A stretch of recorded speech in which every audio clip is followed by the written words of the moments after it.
Hello friends, welcome back to my channel. My name is Nikita. Welcome if it's your first time, and welcome back if you've been here before. And on this channel we talk about diversity and inclusion of BIPOC stories, especially South Asian stories, both in real life and in fiction. So you can expect a lot of book chats, book recommendations, as well as my podcast called Brown People Problems.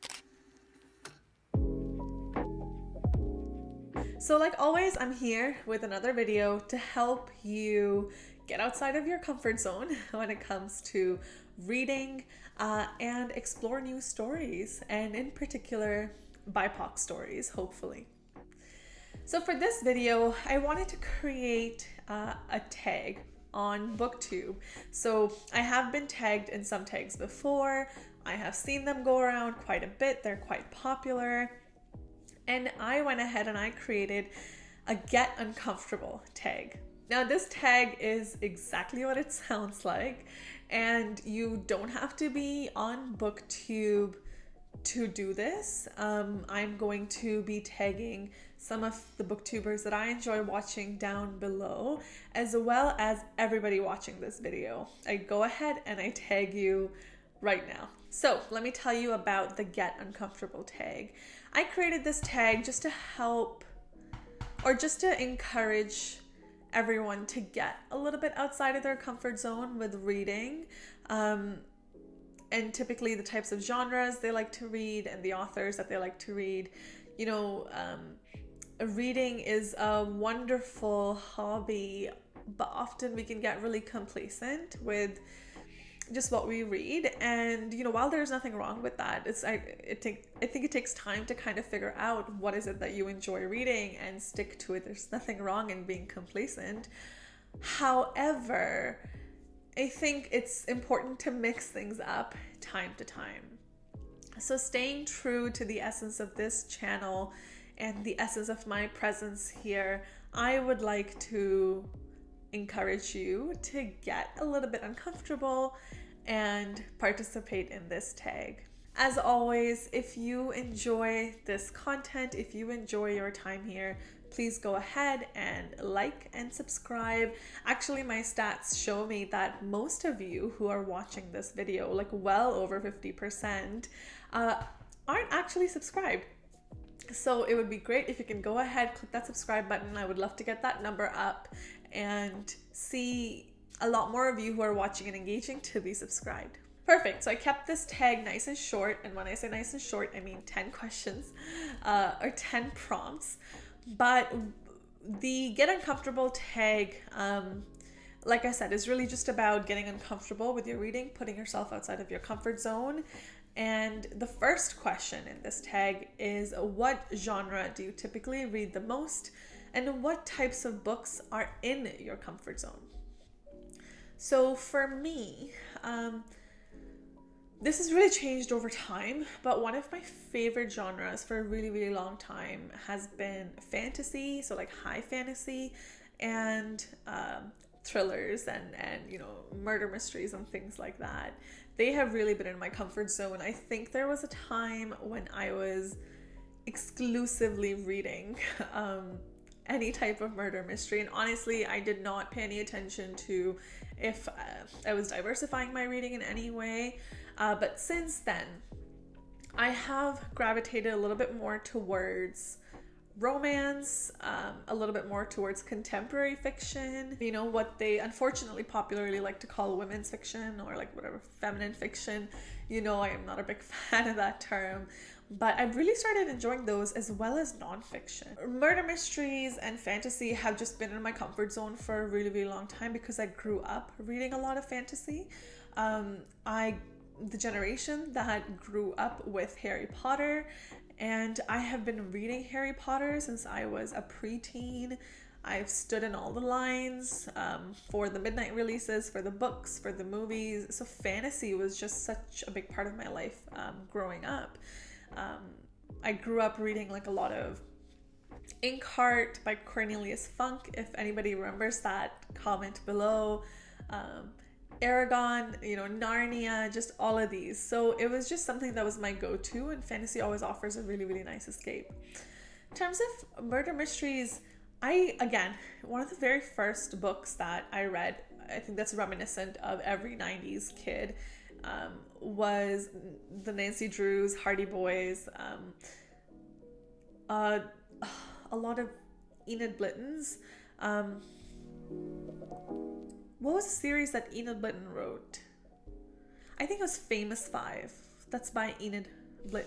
I am going to check this. I am going to fact check this right now.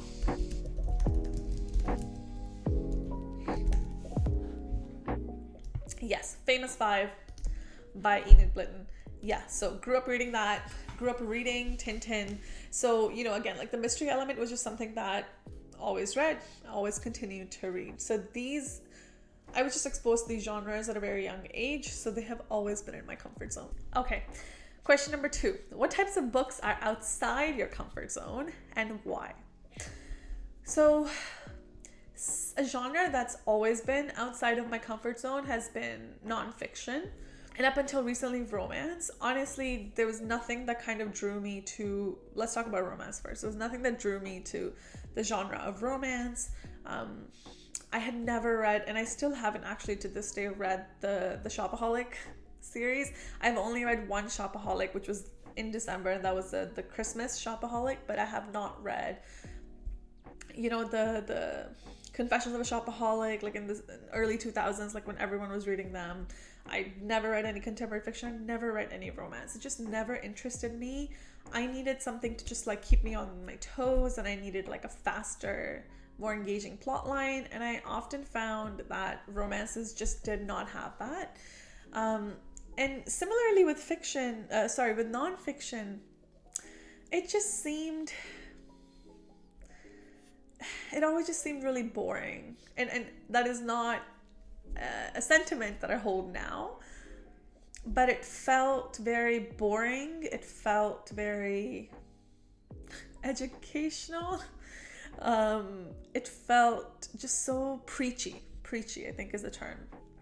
And maybe it was just the types of nonfictions that I had maybe seen growing up, but honestly, I love nonfiction now. My favorite way to kind of engage in nonfiction is through audiobooks, because I really like it when they're narrated to me. I love nonfictions now on any topic, from mental health to physical health to finance to general well-being to society and culture.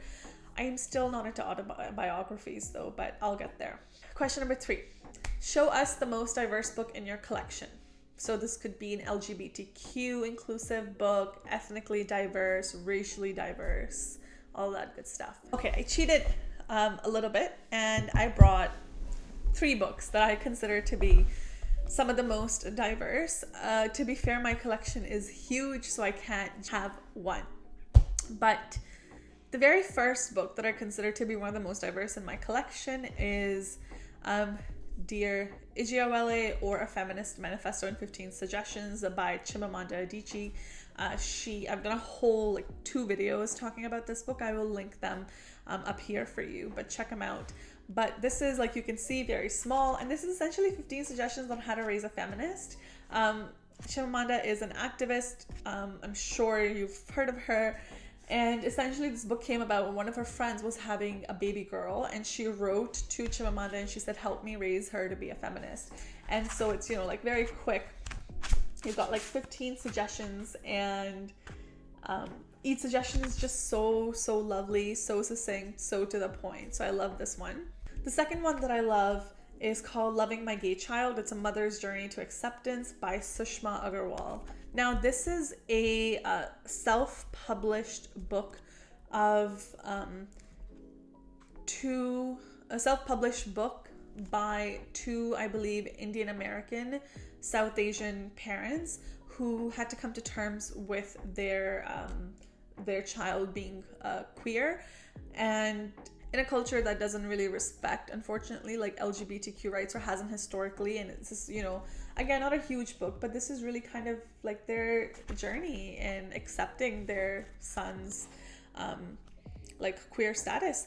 And they've included like photographs and stuff, and you can see, but it's just so beautiful. It starts out with, them their son coming out to them, and then, you know, their process of acceptance. And I just think more people need to know about this, and I love it. And lastly, for fiction, I have Red, White, and Royal Blue by Casey McQuiston. Wow, I'm sorry if I mispronounced that, but this is a fictional romance, a queer romance. It's really, really popular. I, you know, like I said, hadn't read romance, and like queer romance was just like out of the picture because I'd never read any type of romance, and this, you know, lives up to the hype. All right, question number 4.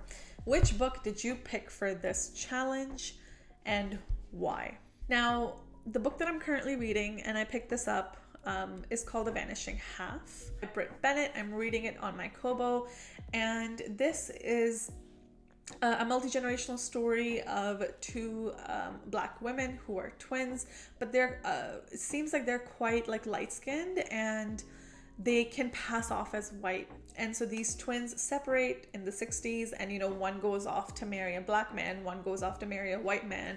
And it's just this multi-generational story that shows you how the lives of these 2 twins is so different based on just the cultural group or the racial group that they that they participate in. I picked this because I have not read many Black authors. I have not read many Black female authors.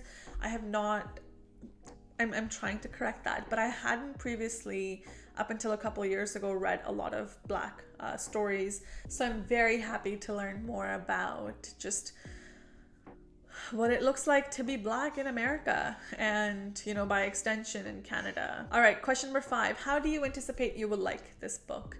Honestly, going into it, I read the reviews. I think it's like rated Barack Obama's like favorite book of the year or something, back in like in 2022 or 2021. And I already kind of knew that it was going to be an impactful book, but I anticipate that I will like it. I actually really have started to really enjoy multi-generational stories, especially ones with like female protagonists. I love reading about women of color, and just about like their day-to-day like life and their struggles and their experiences. And I'm expecting this to be quite like layered and complex with like a lot of like racial prejudice and discrimination and privilege and what that looks like in the racial context. So I imagine I'm actually going to really, really enjoy it. All right, the next set of questions are for when you are done reading the book. So question number 6, how would you rate this book? I'm not there yet, so I'm gonna skip on this one. But if I were to say so far in my reading, I'm really enjoying it. I'll give it 4 stars right now. What was your experience like stepping out of your comfort zone? Now, because I have been trying to get myself to step out of my comfort zone for some time, I would say that's actually been really incredible with reading. I have just discovered so many new perspectives, authors, stories that I just hadn't before. And, you know, every type of book evokes a different feeling within you. And for me, like, for example, with romance, it's really helped me just feel like more like lighthearted and, you know, have like that skip in my step, and help me feel like a lot more excited. Whereas murder mysteries, as amazing as they are, can sometimes leave me feeling weighed down. So yes, it's been really nice to learn different perspectives, different stories, different authors, people from around the world. But really more than that, it's given me an emotional variety of sorts, if that makes sense. Next question. Do you see yourself reading this or other genres out of your comfort zone? Absolutely, 100%. I'm always looking to find new genres. And lastly, the next is not so much a question, but a prompt to tag 5 booktubers or just people in your life to do this challenge. So I will link everyone I tagged down below, and I'm tagging everyone who's watching this as well. If you recreate this video, if you recreate this tag, please don't forget to tag me. I would love to see your responses to this, and hope you enjoyed this. It's something a little bit different, but again, like I said, staying true to the essence of this channel and of my presence here. I like to encourage everyone to get outside their comfort zone and again, diversify what they're reading and be inclusive of BIPOC stories. So hence the tag. All right, everyone, that was short and sweet. I hope you enjoyed it. Again, if you recreate this tag, feel free to tag me. I would love to see your recreations of it. Thank you so much for being here. Thank you for watching, and I will see you in my next one.